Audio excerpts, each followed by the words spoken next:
Y a-t-il un seul disciple de Jésus que tu n'aimes pas? On ne peut pas aimer comme Christ si nous n'avons pas de relation avec Christ comme Christ a une relation avec le Père. Le chrétien est l'amour. Cet amour n'est pas parce que tu as fait quelque chose, parce que tu es quelque chose, parce que tu lui as donné quelque chose, parce que à ses yeux tu vaux quelque chose. Non.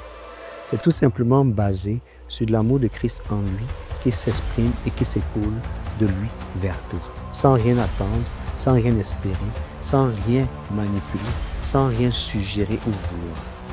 Un amour que rien ne peut empêcher, que rien ne peut stopper. On peut la refuser, mais on ne peut pas l'empêcher. Tu peux refuser mon amour, mais tu ne m'empêcheras pas de t'aimer.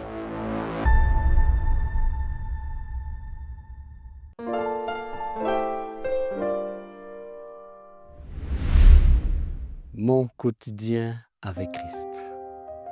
Aujourd'hui, nous voulons aborder avec vous le chrétien et l'amour. Quel thème, quelle thématique. L'amour au cœur de nos vies. L'amour pour tous les hommes. L'amour pour chacun. J'aimerais nous chanter justement quelque chose à propos de l'amour. Venez avec moi. Nous allons chanter quelque chose ensemble.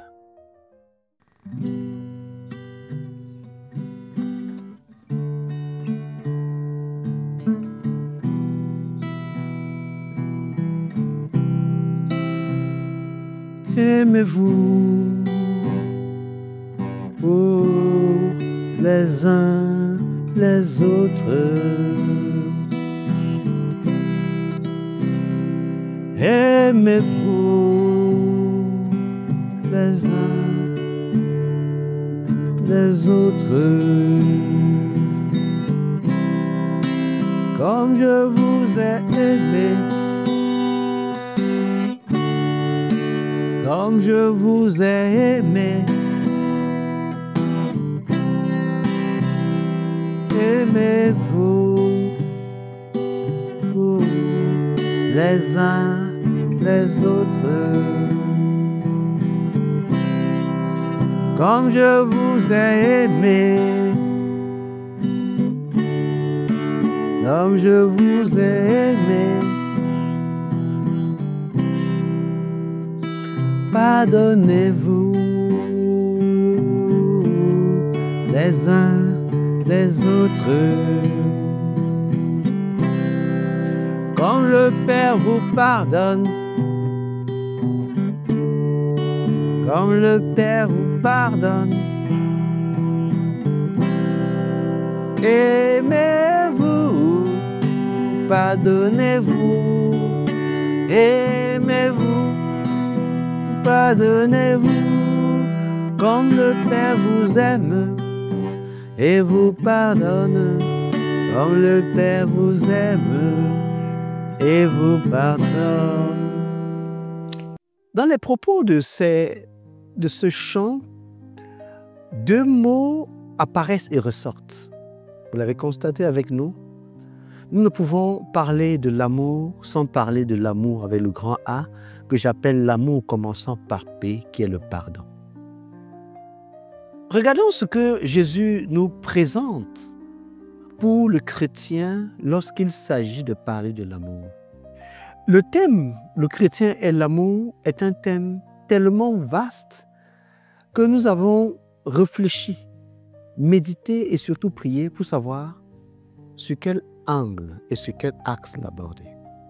Jésus, dans le livre de Jean, nous l'aborde pour nous donnant ainsi un exemple que nous devons suivre et imiter. Dans Jean chapitre 13, il nous présente ce qu'il a appelé le commandement nouveau à partir des versets 34 et des versets 35.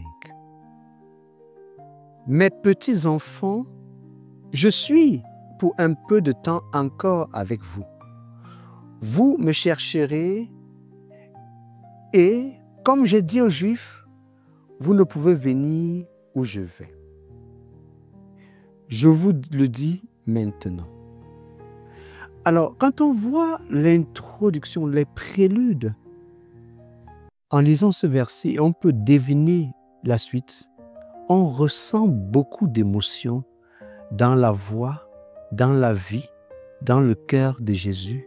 On sent approcher un moment de séparation. En réalité, nous constatons que l'amour s'exprime. L'amour atteint son apogée lorsque les moments de séparation arrivent. Rappelez-vous dans Jean chapitre 11, quand Jésus est arrivé pour la résurrection de Lazare, on dit Jésus pleura. Mais ce qui a marqué les hommes, ce n'était pas les pleurs de Jésus. Nous allons lire de beau pour vous et avec vous. Dans Jean chapitre 11, on raconte cette histoire au verset 34. « Où l'avez-vous mis, Seigneur ?» lui répondirent-ils. « Viens et vois. » Et Jésus pleura. Et verset 36, sur quoi les Juifs dirent « Voyez comme il l'aimait. » La puissance qui permet d'amener de l'amour de l'intérieur à l'extérieur s'exprime pas par la douleur qui peut pousser à ce que les larmes coulent de nos yeux. Nous pensons que les larmes ont été prévues et conçues pour nous permettre d'amener ce qui est de l'intérieur à l'extérieur de manière visible et de manière totalement mise à nu. Et parmi ces choses, ce n'est pas la douleur en premier qui devrait faire ressortir nos larmes. C'est cette même joie, cette même manifestation de l'amour profond qui, dans l'exemple de Jésus, nous pouvons le voir, l'amener à pleurer, pas pour la perte d'un ami, mais pour manifester l'amour qu'il avait vis-à-vis de son ami Lazare. En revenant sur notre texte, dont Jésus, au verset 34 de l'évangile de Jean au chapitre 13, va poursuivre en disant « Je vous donne un commandement nouveau. Aimez-vous les uns les autres comme je vous ai aimés. »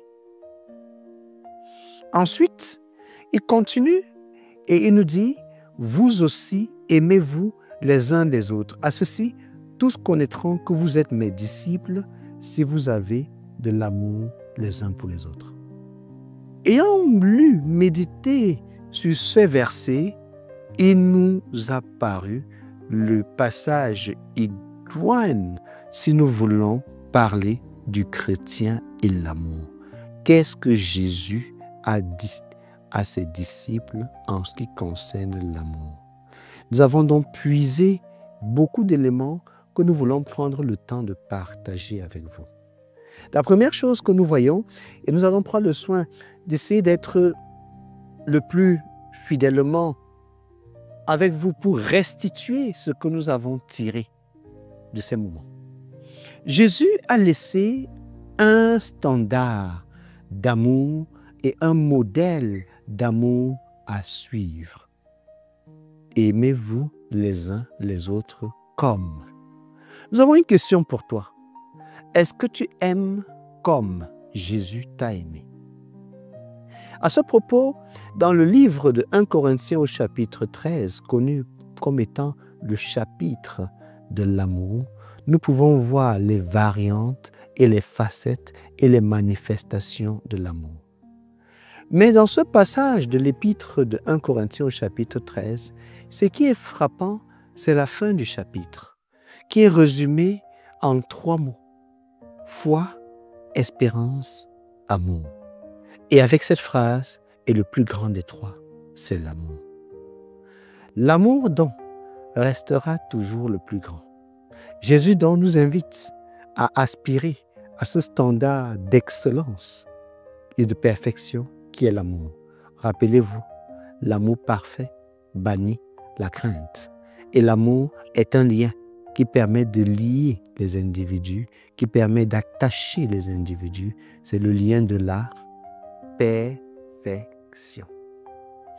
Ensuite, nous avons découvert, toujours dans notre méditation sur ce passage, que ce modèle d'amour que Jésus nous donne est un modèle de réciprocité. Aimez-vous les uns les autres comme je vous ai aimé. Nous avons vu que Jésus s'attend à ce que le monde connaisse ses disciples. En voyant l'amour que vous avez les uns pour les autres, le monde saura que vous êtes mes disciples. Alors tout chrétien qui veut véritablement vivre l'amour doit avoir en tête que l'objectif de Jésus est de pouvoir révéler au monde ses disciples. Le monde attend la révélation des fils de Dieu. Poursuivons notre méditation.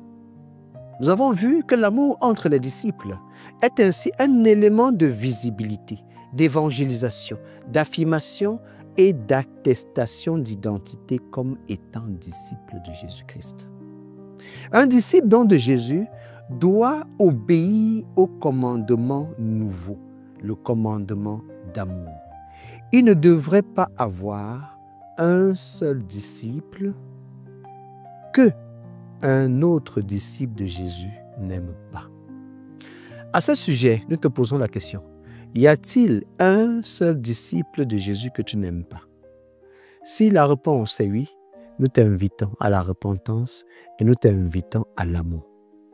Jésus dit, aimez-vous les uns les autres, vous mes disciples, et c'est en voyant cet amour que le monde saura, que le monde authentifiera, que le monde aura une preuve que vous êtes véritablement mes disciples. Nous avons également vu qu'on ne peut pas avoir l'amour les uns les autres si nous ne sommes pas disciples de Jésus. Parce que le modèle d'amour étant Jésus, nous ne pouvons pas véritablement copier ce modèle si ce modèle n'est pas en nous et si nous n'avons pas une intimité et une relation avec Jésus. Nous avons également noté, toujours dans notre méditation, c'est un nouveau commandement. Un commandement qui reste actuel et qui sera toujours nouveau pour que l'on reste toujours des disciples. Et cette partie m'a beaucoup intéressé parce que c'est un commandement nouveau, un commandement actuel et je dirais un commandement quotidien. Pour nous permettre, sur une base quotidienne, de porter notre croix chaque jour, de marcher à la suite de Jésus et de continuer à aimer et même d'aimer nos ennemis. Nous avons également noté que le croyant, le disciple, le chrétien ne doit pas aimer sur la connaissance de l'amour antérieur, familial, selon le background, mais exclusivement selon l'amour de Christ. Donc l'amour du disciple, le chrétien est l'amour. Cet amour n'est pas parce que tu as fait quelque chose, parce que tu es quelque chose, parce que tu lui as donné quelque chose, parce que à ses yeux tu vaux quelque chose. Non. C'est tout simplement basé sur l'amour de Christ en lui qui s'exprime et qui s'écoule de lui vers toi. Sans rien attendre, sans rien espérer, sans rien manipuler, sans rien suggérer ou vouloir. Un amour que rien ne peut empêcher, que rien ne peut stopper. On peut la refuser, mais on ne peut pas l'empêcher. Tu peux refuser mon amour, mais tu ne m'empêcheras pas de t'aimer. Nous avons vu également que cet amour doit être manifeste, mais manifesté pas en un seul lieu, mais en tout lieu et tout le temps. L'ami aime en tout temps et dans le chagrin et se montre plus qu'un frère. Avançant dans notre méditation, nous avons également noté cette chose importante. On ne peut pas aimer comme Christ si nous n'avons pas de relation avec Christ comme Christ a une relation avec le Père. Remettant ainsi que l'amour que tout disciple doit revêtir, certes, est au modèle de Christ, mais en tirant sa source de l'amour du Père. Le Père a donc tant aimé le monde qu'il a donné son Fils unique Jésus-Christ, afin que quiconque croit en lui ne périsse point et ait la vie éternelle. Déduisant ainsi que le disciple, le chrétien qui veut aimer, doit être en mesure de pouvoir emprunter le même chemin que Christ, être cette solution que le Père peut utiliser afin que les hommes soient sauvés. Tout homme. Par conséquent, nous voulons le dire solennellement, il ne devrait pas avoir un seul homme, créature humaine de Dieu, sur la terre pour lequel un disciple n'aime pas, a du mal à aimer ou bien un échec concernant l'amour. Je tourne le regard vers toi. Y a-t-il une personne, une seule, que tu n'aimes pas, que tu n'aimes plus ou que tu as décidé de ne plus aimer? Et prétends-tu être disciple de Christ, chrétien? Nous t'appelons à te ressaisir, à te repentir, à la lumière de ce passage de Jésus dans Jean chapitre 13, à confronter ton cœur. Tu ne peux pas prétendre aimer Christ si tu n'aimes pas ce que Christ aime. Si tu n'aimes pas celui que Christ aime, comment peux-tu aimer le Christ? Si ta relation avec l'enfant du Père est brisée, comment aurais-tu une relation efficace avec le Père lui-même? À toi de répondre. Cet amour est un amour qui nous définit et qui nous donne un sens. Sans cet amour, sans l'amour de Christ et sans l'amour tout court, je ne suis rien. Parce que l'amour, c'est la vie et l'amour, c'est tout. Et nous le disons avec 1 Corinthiens chapitre 13, l'amour est le plus grand et l'amour ne périt jamais. Nous poursuivons notre méditation et nous avons noté la chose suivante. Cet amour selon Christ a un coût. Aimer a un coût. C'est se donner entièrement, c'est donner son tout, quel que soit le coût que cela peut entraîner. As-tu été une fois dans une véritable relation d'amour sans que cela ne te coûte? Si c'était le cas, nous serions vraiment surpris. Parce qu'en réalité, l'amour a un coût. Et le coût de l'amour n'est pas moins que de se donner et de se donner entièrement et totalement. L'évaluation de notre disciple-là, c'est le témoignage des autres dans la relation entre nous. Donc ce n'est pas à moi d'évaluer mon disciple-là, ce n'est pas à toi d'évaluer ton disciple-là.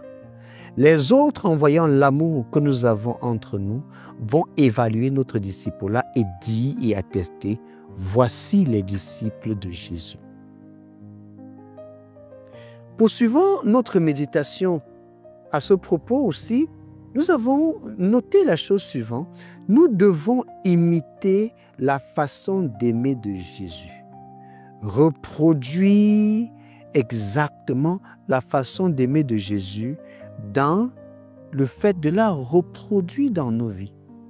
Et nous avons confronté le fait que Jésus a aimé Judas, celui qui devait le trahir, celui qui devait le livrer.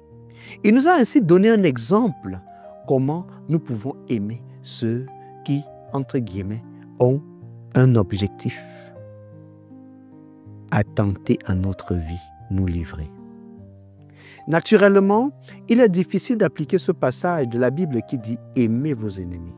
L'avez-vous déjà entendu? Nous allons le lire pour vous dans le livre de Matthieu au chapitre 5 de mémoire, les versets 44 à 45. La Bible nous invite dans ces béatitudes, dans cette parole-là, d'aimer nos ennemis.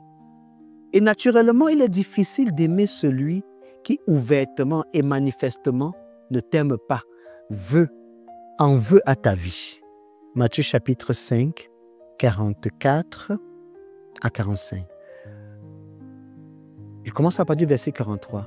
Vous avez appris qu'il a été dit, tu aimeras ton prochain et tu haïras ton ennemi. Mais moi, je vous dis, aimez vos ennemis, bénissez ceux qui vous maudissent, faites du bien à ceux qui vous haïssent et priez pour ceux qui vous maltraitent et qui vous persécutent, afin que vous soyez fils de votre Père qui est dans les cieux. Comment aimer son ennemi? Humainement, nous voulons le dire, ce n'est pas possible. Nous avons donc besoin de l'amour de Dieu répandu dans nos cœurs par le Saint-Esprit, qui nous rend capables d'aimer même ceux qui naturellement n'aurions eu aucune force, aucune capacité de pouvoir les aimer. Entends-tu le cri d'amour et le chant d'amour? Aimez-vous les uns les autres comme je vous ai aimé. Pardonnez-vous les uns les autres comme je vous ai pardonné.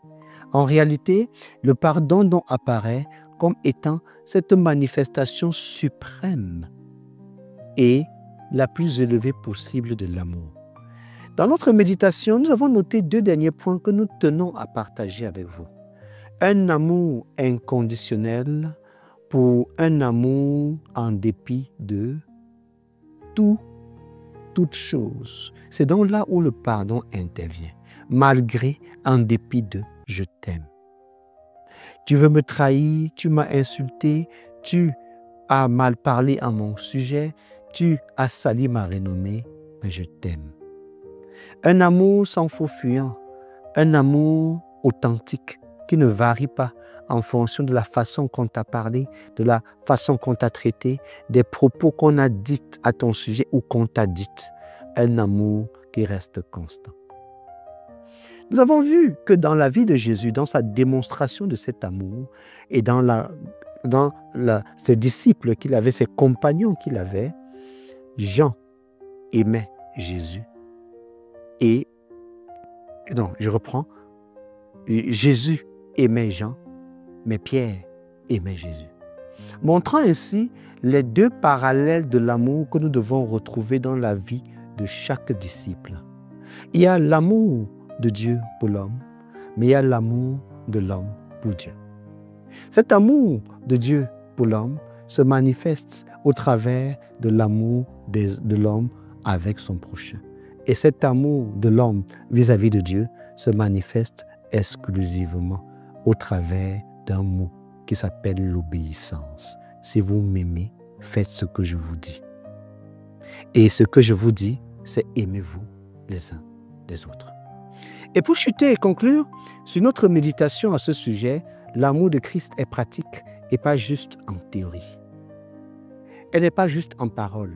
Et elle rejoint donc cette parole de l'Écriture qui dit « N'aimez pas seulement en parole, aimez également en acte, en œuvre. » En d'autres termes, comme le Père, prouvez votre amour, démontrez votre amour, car Dieu a tant aimé le monde qu'il a. Toi aussi, tu as tant aimé et qu'as-tu fait? Qu'as-tu fait? Comment pourrais-tu prouver ton amour? Comment pourrais-tu démontrer ton amour? Comment pourrais-tu assurer les uns et les autres de ton amour? Et on a compris que l'amour ne saurait être théorique. L'amour est exclusivement pratique. Nous sommes là parce que nous vous devons l'amour. Nous sommes endettés vis-à-vis de vous. C'est la seule dette que nous avons et que nous pouvons nous permettre d'avoir dans nos vies, c'est nous devoir l'amour. Une dette que nous nous effectuons à vous rembourser petit à petit au courant de toute cette série des émissions Mon quotidien avec Christ. Nous payons notre dette d'amour. Nous allons finir avec ce chant avec lequel nous avons commencé, mais à une version nouvelle, une version empreinte d'amour.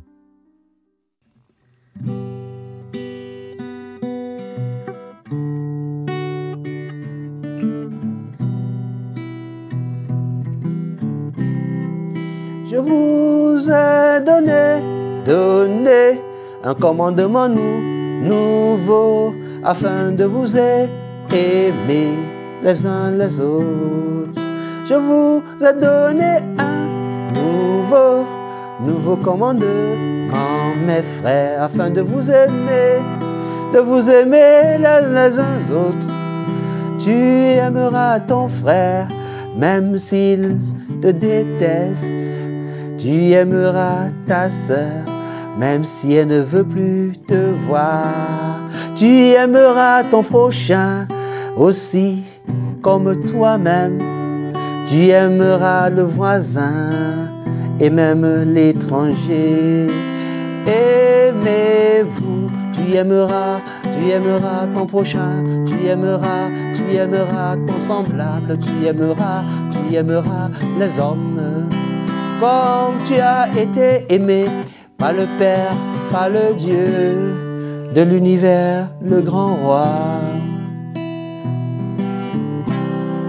Tu seras certainement blessé, certainement déçu et souvent indigné par les hommes. Tu seras aussi très souvent blessé par les uns et même ceux qui sont dans ton environnement. Ce n'est pas nouveau, mon frère. Jésus a été trahi par l'un de ses plus proches, celui qui tenait la bourse pour lui. Mais il a aimé jusqu'au bout, il a mis le comble à son amour, il a aussi lavé ses pieds sans l'exclure. Tel est l'amour de Jésus, mon frère, tel est l'amour du roi, ma sœur, tel est le modèle d'amour que nous devons imiter. Nous t'invitons dans ton quotidien, mon frère. Tu dois aimer sans cesse, tu dois aimer sans cesse, mais en suivant le modèle du Christ. Nous te disons, aime sans cesse, aime sans cesse, aime, car le véritable amour ne périt pas. Nous te disons, aime sans reculer, aime sans abandonner, aime, éprouve ton amour, car on n'aime pas seulement en parole, on aime en acte. Nous vous aimons, nous vous laissons cet instrument pour que vous chantiez l'amour à vos voisins, l'amour à votre époux, l'amour à votre épouse, l'amour à vos parents, l'amour à vos enfants, mais au-delà de tout, chantez l'évangile. À très bientôt.